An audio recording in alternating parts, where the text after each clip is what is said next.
জীয়াই থাকিও মৰা অৱস্থাত থকাৰ নিচিনা বুলি কোনটো মণ্ডলীক কোৱা হৈছে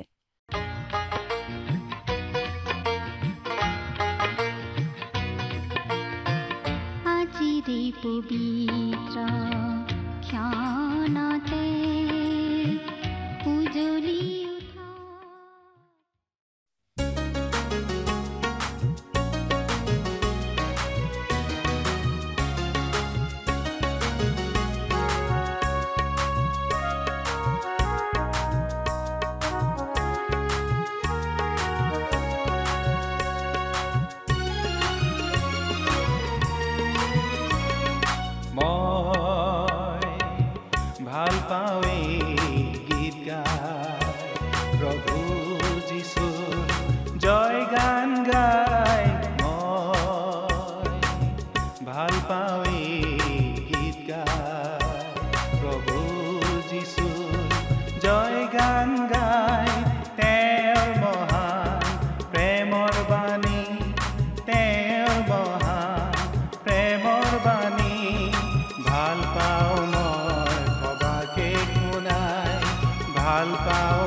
আহিছিলে ধৰালে নম্ৰ মানৱ ৰূপে বেথলেহেমৰ গোহালি ঘৰত তেওঁ জনম ধৰিলে আহিছিলে ধৰালে নম্ৰ মানৱ ৰূপে বেথলেহেমৰ গোহালি ঘৰত তেওঁ জনম ধৰিলে সেই আনন্দত শুভ বাতৰি সেই আনন্দত শুভ বাতৰি ভাল পাওঁ মই সবাকে শুনাই ভাল পাওঁ মই সবাকে শুনাই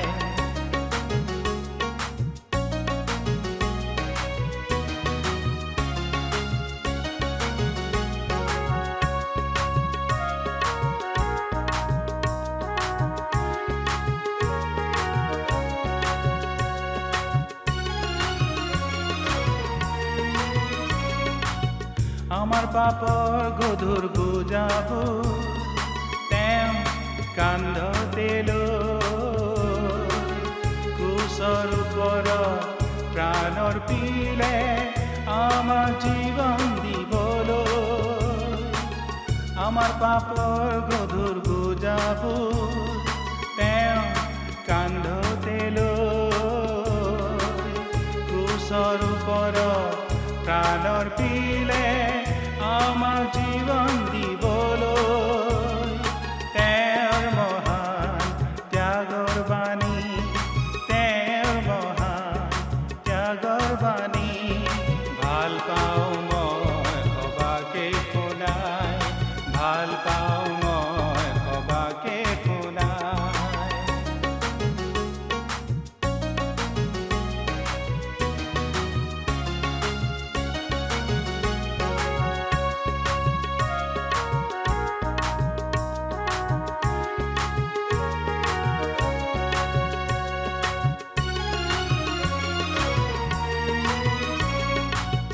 তৃতীয় দিনা পুনৰ উঠি মৃত্যুক জয় কৰিলে তৃতীয় দিনা পুনৰ উঠি মৃত্যুক জয় কৰিলে সুশৰীৰে সৰগলৈ গৈ সুশৰীৰে সৰগলৈ গৈ আজি নিবেদিছে আমাৰ হকে বাণী সেই মহান আশাৰ বাণী ভাল পাওঁ মই সবাকে শুনাই ভাল পাওঁ মই সবাকে শুনাই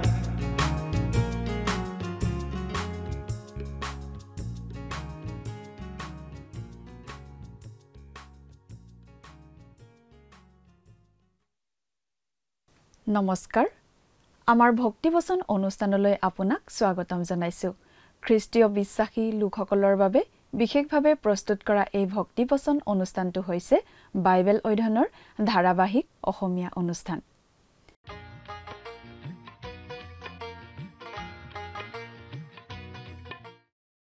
প্ৰিয় দৰ্শক আপুনি যদি আমাৰ আগৰ অনুষ্ঠানটো শুনিছিল তেনেহলে আপোনাৰ নিশ্চয় মনত আছে যে আমি এতিয়া বাইবেলৰ নতুন নিয়ম খণ্ডৰ প্ৰকাশিত বাক্য নামৰ পুস্তকখন অধ্যয়ন কৰি আছো আৰু যোৱা অনুষ্ঠানত আমি এই প্ৰকাশিত বাক্য পুস্তকৰ 2 নম্বৰ অধ্যায়ৰ 18 নম্বৰ পদৰ পৰা 29 নম্বৰ পদলৈকে পঢ়ি তাৰ ভিত্তিত আগবঢ়োৱা আলোচনা শুনিবলৈ পালো আজিৰ অনুষ্ঠানত আমি এই প্ৰকাশিত বাক্য পুস্তকখনৰ 3 নম্বৰ অধ্যায়ৰ 1 নম্বৰ পদৰ পৰা 6 নম্বৰ পদলৈকে পঢ়ি তাৰ ভিত্তিত আগবঢ়োৱা আলোচনা শুনিবলৈ পাম 7টা মণ্ডলীলৈ লিখা চতুৰ্থখন পত্ৰ আছিল থুয়াতিৰাত থকা মণ্ডলীলৈ এই মণ্ডলীয়ে ৰোমানবাদৰ প্ৰভাৱত পৰা মণ্ডলীক প্ৰতিনিধিত্ব কৰে ইজেবল ৰাণীৰ যুগেৰে যেনেকৈ ইছৰাইল জাতিয়ে ঈশ্বৰক পিঠি দি আন সেৱা পূজাৰ কথাবোৰলৈ চলি গৈছিল তেনেদৰে থুয়াতিৰা মণ্ডলী অৰ্থাৎ সেই অন্ধকাৰ যুগৰ সময়ছোৱাত মণ্ডলীত বিভিন্ন ধৰণৰ প্ৰদূষণ প্ৰৱেশ কৰিছিল যিবোৰ ঈশ্বৰৰ পৰা অহা বিষয় নাছিল বাহিৰা ভাৱচিন্তাৰ পৰা অহা কথাহে আছিল ইজেবল ৰাণীয়ে নবুতক হত্যা কৰাইছিল আৰু ঈশ্বৰৰ ভাৱবাদীবোৰক তাৰণা কৰিছিল ৰোমানবাদৰ কবলত থকা মণ্ডলীয়েও সেই অন্ধকাৰ যুগত এনেকুৱা কিছুমান কাম কৰিছিল প্ৰভু যীশু খ্ৰীষ্টই হাজাৰ বছৰতকৈও অধিক সময় ধৰি এই ভুৱা ব্যৱস্থাৰ সৈতে ধৈৰ্যৰে মোকাবিলা কৰি আহিছে যদিও এই ব্যৱস্থাত শতিকাৰ পিছত শতিকা ধৰি কোনো প্ৰকৃত পৰিৱৰ্তন হোৱা নাই আচলতে কেতিয়াও সলনি নোহোৱাটো এই ব্যৱস্থাটোৱে এটা গৌৰৱৰ বিষয়হে বুলি ভাবে কিন্তু এই সকলোৰে মাজতো প্ৰকৃত বিশ্বাসী আছিল আৰু আছে ভৱিষ্যতেও থাকিব মণ্ডলীলৈ লিখা পত্ৰসমূহৰ পঞ্চমখন পত্ৰ আছিল সাৰ্ডিত থকা মণ্ডলীলৈ লিখা এই মণ্ডলীয়ে 1517 খ্ৰীষ্টাব্দৰ পৰা প্ৰায় 1800 খ্ৰীষ্টাব্দৰ মাজৰ সময়ছোৱাৰ প্ৰটেষ্টাণ্ট মণ্ডলীক প্ৰতিনিধিত্ব কৰে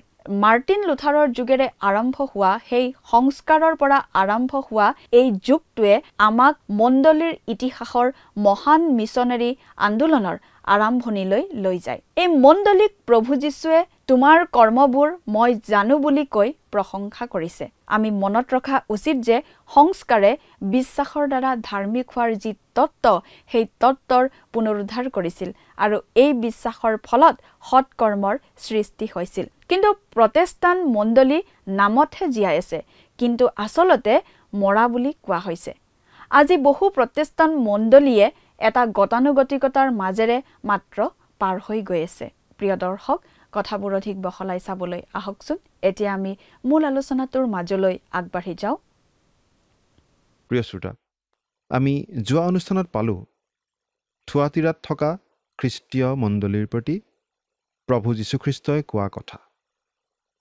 ইয়াত আমি মুঠতে 7টা মণ্ডলীৰ কথা পাওঁ আৰু এই 7টা মণ্ডলী সেই সময়ত আছিল সেই স্থানীয় মণ্ডলীকেইটাৰ অৱস্থা বেলেগ বেলেগ আছিল আৰু প্ৰত্যেকটো মণ্ডলীৰ প্ৰতি প্ৰভু যীশুখ্ৰীষ্টই কিবা কিবি ক'বলগীয়া কথা আছিল প্ৰশংসা কৰিবলগীয়া বিষয়ও আছিল আৰু সমালোচনা কৰিবলগীয়া বিষয়ও আছিল সেই 7টা মণ্ডলীয়ে কিন্তু খ্ৰীষ্টীয় মণ্ডলীৰ ইতিহাসৰ 7টা যুগৰ মণ্ডলীৰ কথাও বুজায় থুয়াতিৰাৰ মণ্ডলীয়ে বুজায় অন্ধকাৰ যুগৰ মণ্ডলীক আজি আমি 3 নম্বৰ অধ্যায়ৰ পৰা অধ্যয়ন কৰোঁতে পাম সাৰ্ডিত থকা মণ্ডলীৰ কথা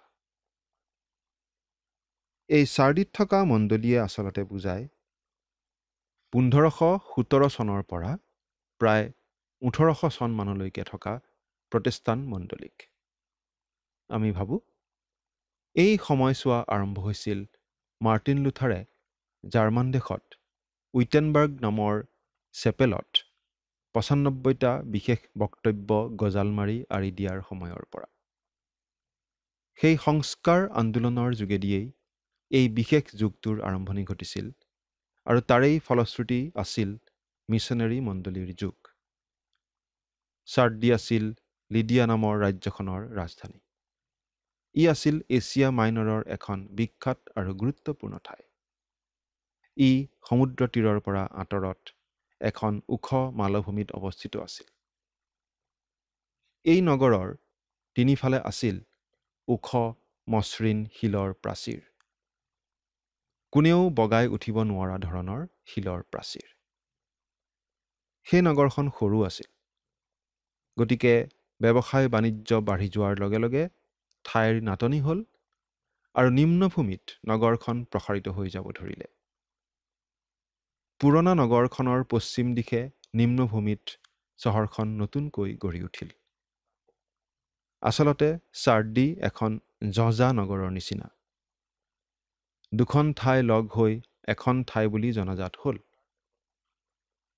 কাৰ্পেটৰ উদ্যোগৰ কাৰণে বিখ্যাত হৈ পৰিছিল এই চাৰ্ডি নগৰখন, আৰু এই নগৰখন অতি সম্পত্তিশালী বুলি বিখ্যাত আছিল। ইয়াতেই প্ৰথমতে মুদ্ৰাৰ প্ৰচলন হৈছিল। ইয়াৰ শেষৰজন ৰজা আছিল ক্ৰ'য়েছাছ, আৰু তেওঁক কুৰছ ৰজাই বন্দী কৰিছিল। তেওঁক পৃথিৱীৰ ভিতৰতে চহকী মানুহ বুলি জনা গৈছিল। চাৰ্ডি পাৰ্চীবিলাকে, তাৰ পাছত আলেকজেণ্ডাৰে, তাৰ পাছত মহাবীৰ এণ্টিঅকাছে আৰু অৱশেষত গৈ ৰোমিয়াসকলে শাসন কৰিছিল। কিন্তু টিবেৰিয়াছৰ দিনত এটা প্ৰচণ্ড ভূমিকম্পই এই নগৰ ধ্বংস কৰিছিল। বিভিন্ন দেৱ দেৱীৰ মন্দিৰৰ ভগ্ন অৱশেষ এই ঠাইত আজিও দেখিবলৈ পোৱা যায়। আৰু এতিয়া আমি বাইবেলৰ পৰা পাঠ কৰি দিব খুজিছোঁ। আপোনাৰ লগত যদি বাইবেল আছে অনুগ্ৰহ কৰি চাই যাব, আৰু যদি লগত বাইবেল নাই অনুগ্ৰহ কৰি মন দি শুনিব। পাঠ কৰি দিম প্ৰকাশিত বাক্য ৩ অধ্যায় ১ পদ। আৰু চাৰ্ডিত থকা মণ্ডলীৰ দূতলৈ এই কথা লিখা, যিজনাৰ ঈশ্বৰৰ ৭ আত্মা আৰু ৭টা তৰা আছে, তেওঁ এই কথা কয়, তোমাৰ কৰ্ম মই জানো, যে তুমি নাম মাথোন জীয়াই আছা, কিন্তু মৰা। যিজনাৰ ঈশ্বৰৰ ৭ আত্মা আৰু ৭টা তৰা আছে, তেওঁ এই কথা কয়। প্ৰভু যীশুৱে চাৰ্ডিত থকা মণ্ডলীৰ আগত নিজকে চিনাকি দিছে তেওঁৰ হাতত ঈশ্বৰৰ ৭টা আত্মা থকা বুলি। অৰ্থাৎ প্ৰভু যীশুৱেই এই পৃথিৱীলৈ পবিত্ৰ আত্মা পঠিয়াই দিছিল।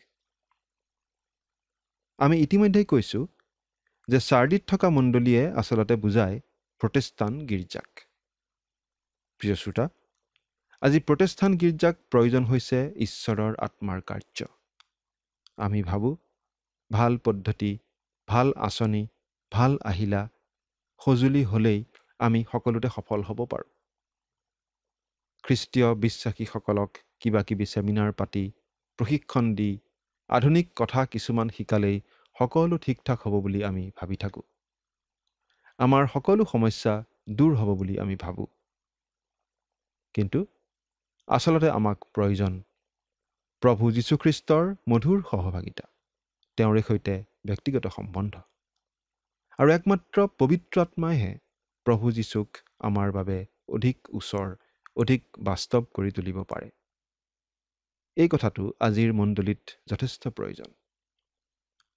মণ্ডলীৰ অন্ধকাৰ যুগৰ সময়তো পবিত্ৰ আত্মাই এই পৃথিৱীত কাৰ্য কৰি আছিল। তেওঁ মাৰ্টিন লুথাৰ, জন কেলভিন, জন নক্স আদি অনেক লোকৰ হৃদয়ত কাৰ্য কৰি আছিল। তোমাৰ কৰ্ম মই জানো। এয়া প্ৰভু যীশুৱে চাৰ্ডি মণ্ডলীৰ প্ৰতি কোৱা প্ৰশংসামূলক কথা।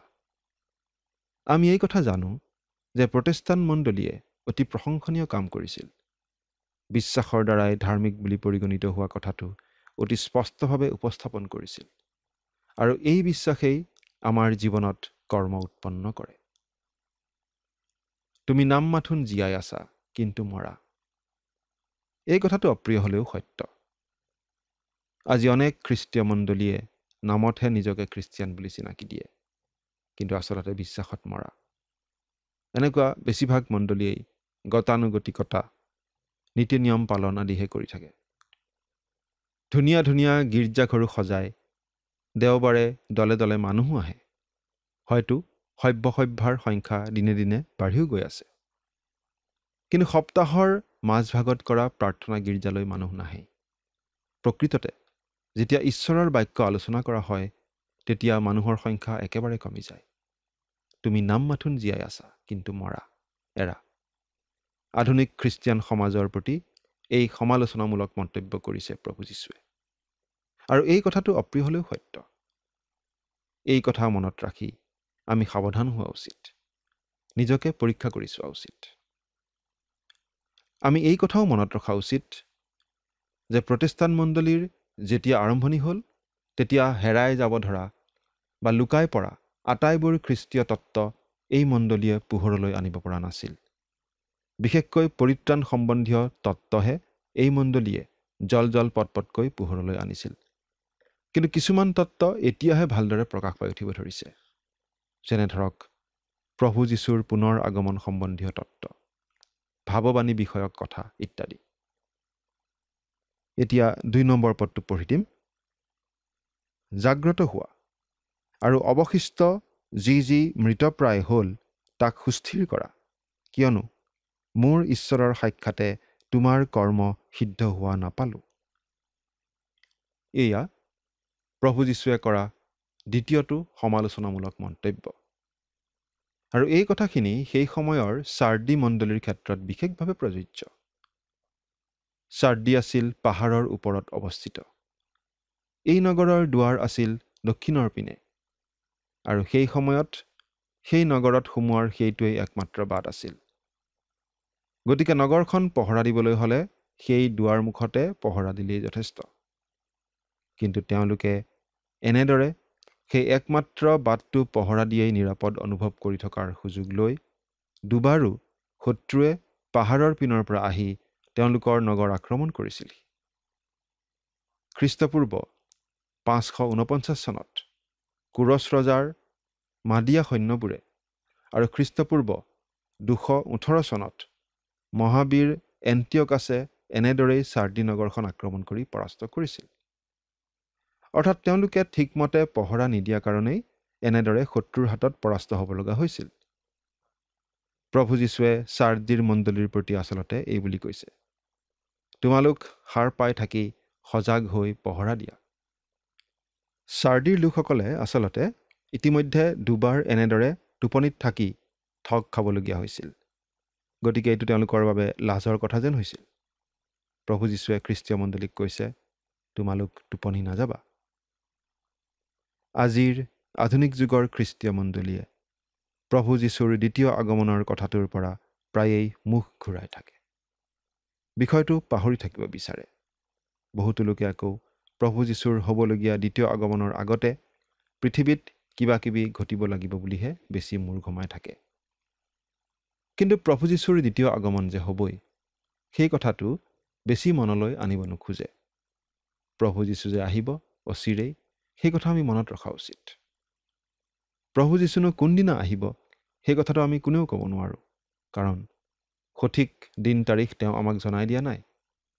হয়তো তেওঁ অহাকালিও আহিব পাৰে, নহ'লে 100 বছৰ পাছতো আহিব পাৰে। কিন্তু তেওঁ যে আহিব, অচিৰেই আহিব, সেই কথা আমি মনত ৰখা উচিত। চাৰ্ডিৰ লোকসকলে শত্ৰু কেতিয়া আহিব জনা নাছিল। তেওঁলোক সাজু হৈ থকা নাছিল। সেইবাবে শত্ৰুৰ হাতত পৰাস্ত হ'ব লগা হৈছিল। ঠিক একেদৰে প্ৰভু যীশুনো কেতিয়া আহিব সেই কথাও আমি নাজানো, কিন্তু আমি সাজু হৈ থাকিব লাগে। প্ৰভু যীশুৱে এই পৃথিৱীৰ পৰা খ্ৰীষ্টীয় মণ্ডলীক উঠাই লৈ যাবহি, আৰু তাকে কৰিবলৈ তেওঁ যিকোনো সময়তে আহি যাব পাৰে। এই কথাটো মনত ৰাখি খ্ৰীষ্টীয় মণ্ডলী অনবৰতে সাজু হৈ থকা উচিত। আমাক দিন তাৰিখ জনাই দিয়া হোৱা নাই যাতে আমি অনবৰতেই সাজু হৈ থাকোঁ। আৰু পৰম ধন্য আশা সিদ্ধিলৈ আৰু মহান ঈশ্বৰ আৰু আমাৰ ত্ৰাণকৰ্তা যীশুখ্ৰীষ্টৰ প্ৰতাপৰ আবিৰ্ভাৱলৈ যেন অপেক্ষা কৰি থাকোঁ, সেই অনুগ্ৰহে এনে শিক্ষা আমাক দিছে। তীত 2 অধ্যায় 13 পদ। সঠিক সময় জানিলে আমি সেই সময়ত সাজু হোৱাৰ সুবিধা পাম, কিন্তু সঠিক সময় নাজানিলে আমি অনবৰতে সাজু হৈ থাকিব লাগে। প্ৰভু যীশুৱে প্ৰটেষ্টাণ্ট মণ্ডলীক জনাই দিছে তেওঁৰ আগমনৰ বাবে অনবৰতে সাজু হৈ থাকিবলৈ, কিয়নো মোৰ ঈশ্বৰৰ সাক্ষাতে তোমাৰ কৰ্ম সিদ্ধ হোৱা নাপালোঁ। প্ৰটেষ্টাণ্ট আন্দোলনে ঈশ্বৰৰ বাক্যৰ যি প্ৰাপ্য স্থান, সেই স্থান পুনৰুদ্ধাৰ কৰিছিল। মানুহ যে স্বভাৱতে পাপী, কোনো মানুহেই যে নিজকে নিজে উদ্ধাৰ কৰিব নোৱাৰে, আৰু মানুহে যে প্ৰভু যীশুত বিশ্বাস স্থাপন কৰি পিতৃ ঈশ্বৰৰ দৃষ্টিত সম্পূৰ্ণৰূপে ধাৰ্মিক বুলি পৰিগণিত হ'ব পাৰে, সেইবোৰ কথা গুৰুত্ব সহকাৰে উপস্থাপন কৰিছিল। কিন্তু তথাপি বহুতো কথা নকৰাকৈ ৰৈ গৈছিল। এই প্ৰটেষ্টাণ্ট আন্দোলনে খ্ৰীষ্টীয় মণ্ডলীক পাচনিসকলৰ দিনৰ মণ্ডলীৰ অৱস্থালৈ উভতাই নিব পৰা নাছিল। 3 নম্বৰ পদটো পাঠ কৰি দিম। এতেকে তুমি কেনেকৈ গ্ৰহণ কৰিলা আৰু শুনিলা, তাক সোঁৱৰণ কৰি পালন কৰা আৰু মন পালতোৱা। কাৰণ তুমি যদি জাগ্ৰত নোহোৱা, তেন্তে মই চোৰৰ নিচিনাকৈ যাম, আৰু কোন পৰত তোমাৰ তাত উপস্থিত হ'ম, তাক তুমি নাজানিবা। এতেকে তুমি কেনেকৈ গ্ৰহণ কৰিলা আৰু শুনিলা, তাক সোঁৱৰণ কৰি পালন কৰা আৰু মন পালতোৱা। এই কথাটো আধুনিক মণ্ডলীয়ে মন কৰা উচিত। প্ৰকৃত খ্ৰীষ্টীয় বিশ্বাসৰ লগত আজি উপৰুৱা বহুত কিবা কিবি কথা যোগ দিয়া আমি দেখিবলৈ পাওঁ। বহুতো কথা ৰহন সনা আমি দেখা পাওঁ। কিন্তু প্ৰভু যীশুৰ প্ৰকৃত শিক্ষা বাইবেলত যেনেদৰে আছে, তেনেদৰেই আমি বিশ্বাস কৰিব লাগে, আনকো শিকাব লাগে, আৰু আমাৰ ভুলৰ বাবে মন পালটন কৰিব লাগে। পাচনিসকলৰ দিনত খ্ৰীষ্টীয় মণ্ডলীয়ে যি বিশ্বাস কৰিছিল, সেই বিশ্বাসলৈ ঘূৰি যাবলৈ প্ৰতিজন খ্ৰীষ্টীয় বিশ্বাসীয়ে হাবিয়াস কৰিব লাগিব। আৰু যদিহে প্ৰকৃত বিশ্বাসৰ পৰা ফালৰি কাটি গৈছে, তেন্তে মন পালটন কৰি ঘূৰি আহিব লাগিব। কাৰণ তুমি যদি জাগ্ৰত নোহোৱা, তেন্তে মই চোৰৰ নিচিনাকৈ যাম, আৰু কোন পৰত তোমাৰ তাত উপস্থিত হ'ম, তাক তুমি নাজানিবা। প্ৰভু যীশু কেতিয়া আহিব কোনেও নাজানে। চোৰ কেতিয়া আহিব কোনেও নজনাৰ নিচিনাকৈ প্ৰভু যীশুৰ আগমনৰ সময় কোনেও নাজানে। কিন্তু তেওঁ আহিবই। সেইবাবেই আমাক অনবৰতে সাজু হৈ থাকিবলৈ কোৱা হৈছে। এতিয়া 4 নম্বৰ পদটো পঢ়িম। কিন্তু যিবিলাকে নিজ বস্ত্ৰ মলিন নকৰিলে, চাৰ্ডিত তোমাৰ এনে কিছুমান নাম আছে। তেওঁবিলাকে বগা বস্ত্ৰেৰে মোৰে সৈতে অহা যোৱা কৰিব, কিয়নো তেওঁবিলাক যোগ্য পাত্ৰ। চাৰ্ডিত থকা খ্ৰীষ্টীয় মণ্ডলীৰ মাজৰ কিছুমান লোক কিন্তু বিশ্বাসত, কৰ্মত ঠিকে আছিল। প্ৰকৃত খ্ৰীষ্টীয় বিশ্বাসী আচলতে সদায় সংখ্যালঘিষ্ঠ। প্ৰভু যীশুৱে এই বুলি কৈছিল, হে তাকৰ জাকটি ভয় নকৰিবা, কিয়নো তোমালোকক ৰাজ্য দিবলৈ তোমালোকৰ পিতৃ প্ৰসন্ন হৈছে। লোকে লিখা শুভবাৰ্তা 12 অধ্যায় 32 পদ। প্ৰকৃততে প্ৰভু যীশুক ভয় ভক্তি কৰি চলা প্ৰকৃত খ্ৰীষ্টীয় বিশ্বাসীৰ সংখ্যা কম। কিন্তু প্ৰতিটো খ্ৰীষ্টীয় মণ্ডলীতেই এনেকুৱা মানুহ আছে, প্ৰকৃত খ্ৰীষ্টীয় বিশ্বাসী আছে। প্ৰকৃত বাধ্যতাপূৰ্ণ খ্ৰীষ্টীয় জীৱন কটোৱা লোক আছে। এনেকুৱা লোকে জাগতিকতাত লিপ্ত হৈ নিজৰ আত্মিক জীৱন কলুষিত নকৰে। এনেকুৱা বহুতো লোক তেতিয়াও আছিল, এতিয়াও আছে। 5 নম্বৰ পদটো পাঠ কৰি দিছোঁ। যিজনে জয় কৰে, তেওঁ সেইদৰে বগা বস্ত্ৰেৰে বিভূষিত হ'ব, আৰু মই জীৱন পুস্তকৰ পৰা তেওঁৰ নাম নুগুচাম। কিন্তু মোৰ পিতৃৰ সাক্ষাতে আৰু তেওঁৰ দূতবিলাকৰ সাক্ষাতে মই তেওঁৰ নাম স্বীকাৰ কৰিম। যিজনে জয় কৰে। জয় কৰা লোকজনে একমাত্ৰ খ্ৰীষ্টৰ বহুমূলীয়া তেজৰ বলতহে জয় কৰে, নিজৰ শক্তি, সামৰ্থ্য, বিদ্যা বুদ্ধিৰে নহয়। জীৱন পুস্তকত আমাৰ নাম প্ৰভু যীশুৱে লিখে, যেতিয়া আমি তেওঁক আমাৰ ত্ৰাণকৰ্তা বুলি গ্ৰহণ কৰোঁ। কিন্তু জীৱন পুস্তকৰ পৰা আমাৰ নাম আকৌ তেওঁ মচি দিব পাৰে নেকি? এই কথাৰ উত্তৰ আমি দিব খোজা নাই। কিন্তু প্ৰভু যীশুৱেই এনেদৰে কৈছিল। পাঠ কৰি দিছোঁ। মোৰ মেৰবিলাকে হ'লে মোৰ মাত শুনে, ময়ো সেইবিলাকক জানো, আৰু সেইবিলাক মোৰ পাছে পাছে আহে, আৰু মই সেইবিলাকক অনন্ত জীৱন দিওঁ। তাতে সেইবিলাক কেতিয়াও নষ্ট নহ'ব, আৰু কোনেও মোৰ হাতৰ পৰা সেইবিলাকক কাঢ়ি নল'ব। যোহন 10 নম্বৰ অধ্যায় 27 আৰু 28 পদ।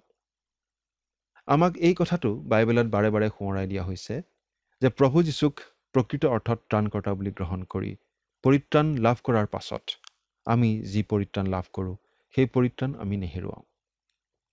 বাৰু এতিয়া 6 নম্বৰ পদটো পঢ়ি দিম। মণ্ডলীবিলাকলৈ আত্মাই যি কথা কৈছে, যাৰ কাণ আছে তেওঁ তাক শুনক। এৰা প্ৰভু যীশুৰ কথা আজি আমি মনোযোগ দি শুনি থকা উচিত। পবিত্ৰ আত্মাৰ যোগেদি তেওঁ আমাক কথা কৈ আছে। আজিও তেওঁৰ লিখিত বাক্য বাইবেল শাস্ত্ৰৰ যোগেদি তেওঁ আমাক কথা কৈ আছে আজিও। কিন্তু আমি সেই সকলো কথাৰ প্ৰতি মনোযোগ দি সেই সকলো কথা আত্মিকভাৱে বুজিবলৈ চেষ্টা কৰিব লাগে আৰু আমাৰ জীৱনত কামত লগাবলৈ চেষ্টা কৰিব লাগে। বাইবেলৰ বিষয়ে জানিলে, বাইবেল পঢ়িলে, প্ৰভু যীশুৰ বিষয়ে জানিলে একো লাভ নাই যদিহে আমি সেই কথা বিশ্বাস কৰি আমাৰ জীৱনত কাৰ্যকৰী নকৰোঁ। প্ৰিয় শ্ৰোতা, আপুনি বাৰু প্ৰভু যীশুৰ বাক্যলৈ সঁহাৰি দি আছেনে? চিন্তা কৰি চাওকচোন। ঈশ্বৰে আপোনাক আশীৰ্বাদ কৰক। আমেন।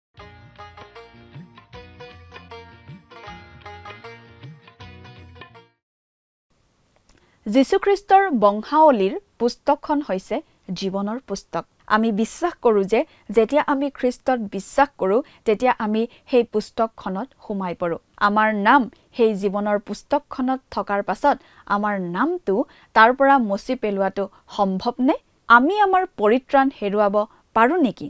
কিন্তু প্ৰভু যীশুৱে কৈছিল, মোৰ মেৰবিলাকে মোৰ মাত শুনে আৰু মোৰ পাছে পাছে আহে আৰু মই সিহঁতক অনন্ত জীৱন দিওঁ আৰু তেওঁবিলাক কেতিয়াও বিনষ্ট নহ'ব আৰু কোনেও মোৰ হাতৰ পৰা সিহঁতক কাঢ়ি নল'ব। গোটেই বাইবেল শাস্ত্ৰত আমাক বাৰে বাৰে আমাৰ পৰিত্ৰাণৰ আশ্বাস দিয়া হৈছে। কিছুমানে ক'ব খোজে যে যিমানবোৰ লোকৰ বাবে খ্ৰীষ্ট মৰিল সকলোৰে নাম সেই পুস্তকত থাকে, কিন্তু বিশ্বাস নকৰাসকলৰ নাম তাৰ পৰা মচি পেলোৱা হয়। প্ৰিয় দৰ্শক, আজিলৈ আমাৰ অনুষ্ঠানটো ইমানতে সামৰণি মাৰিব খুজিছোঁ। পৰৱৰ্তী অনুষ্ঠানত আপোনালোকক পুনৰ লগ পোৱাৰ আশা ৰাখিছোঁ। সামৰণি মৰাৰ আগতে আহকচোন খন্তেক প্ৰাৰ্থনাত মূৰ দুৱাওঁ। স্বৰ্গত থকা অতি মৰমীয়াল দয়ালু পিতৃ ঈশ্বৰ, ধন্য হওক প্ৰভু তোমাৰ নাম। তোমাৰ পবিত্ৰ বাক্য অধ্যয়নৰ যি সুন্দৰ সময় দিলা তাৰ বাবে প্ৰভুক তোমাক ধন্যবাদ জনাইছোঁ। বিশেষকৈ পিতৃ প্ৰাৰ্থনা কৰিছোঁ এই সময়তে প্ৰতিজন দৰ্শকসকলৰ বাবে তোমাৰ বাক্য বুজি পোৱাত তেওঁলোকক তুমি সহায় কৰা আৰু বিশেষকৈ প্ৰভু তোমাৰ বাক্য অধ্যয়নৰ যোগেদি যি আমি দানৰ বিষয়ে পিতৃ শিকিছোঁ আৰু সঁচাকৈ প্ৰভু প্ৰত্যেক তোমাৰ সন্তানসকলে যাতে তোমাৰ পৰিচৰ্যাৰ কাৰণে প্ৰভু নিজৰ হৃদয় খুলি প্ৰভু তেওঁলোকে যাতে দান দিবলৈ পাৰিব তেনে আশীৰ্বাদ দান কৰিবা। আৰু প্ৰভু তোমাৰ এই সন্তানসকলৰ যদি কিবা অভাৱ অভিযোগবিলাক আছে সকলোবোৰ প্ৰভু তুমি পূৰণ কৰিবা। এই সকলো যাচনা মহান ত্ৰাণকৰ্তা প্ৰভু যীশুখ্ৰীষ্টৰ নামত অৰ্পণ কৰিলোঁ। আমেন। প্ৰিয় দৰ্শক, যোৱা অনুষ্ঠানৰ প্ৰশ্নটোৰ শুদ্ধ উত্তৰটো হৈছে অপশ্যন এ, ইজেবল। আজিৰ অনুষ্ঠানৰ ওপৰত আধাৰিত প্ৰশ্নটো হৈছে চাদ্ৰী ৰাজ্য কেনেদৰে ধ্বংস হৈছিল? অপশ্যন এ, আগ্নেয়গিৰিত, অপশ্যন বি, যুদ্ধত, অপশ্যন চি, বানপানীত, অপশ্যন ডি, ভূমিকম্পত। প্ৰিয় দৰ্শক, আজিৰ প্ৰশ্নৰ সঠিক উত্তৰটো আজি সন্ধিয়া 6 বজাৰ আগেয়ে আপোনাৰ নাম আৰু সম্পূৰ্ণ ঠিকনাৰে সৈতে আমালৈ 7429840242 নম্বৰত SMS নাইবা হোৱাটছআপ যোগে প্ৰেৰণ কৰক। প্ৰিয় দৰ্শক, আপুনি যদি আমাৰ এই অনুষ্ঠানৰ যোগেদি আশীৰ্বাদপ্ৰাপ্ত হৈছে আৰু আমাৰ লগত কথা পাতিবলৈ বিচাৰিছে বা আপোনাক প্ৰাৰ্থনাৰ সহায়ো পৰামৰ্শ লাগে তেন্তে আমালৈ 7429840242 এই নম্বৰত পোনপটীয়াকৈ ফোন কৰিব পাৰিব। ধন্যবাদ।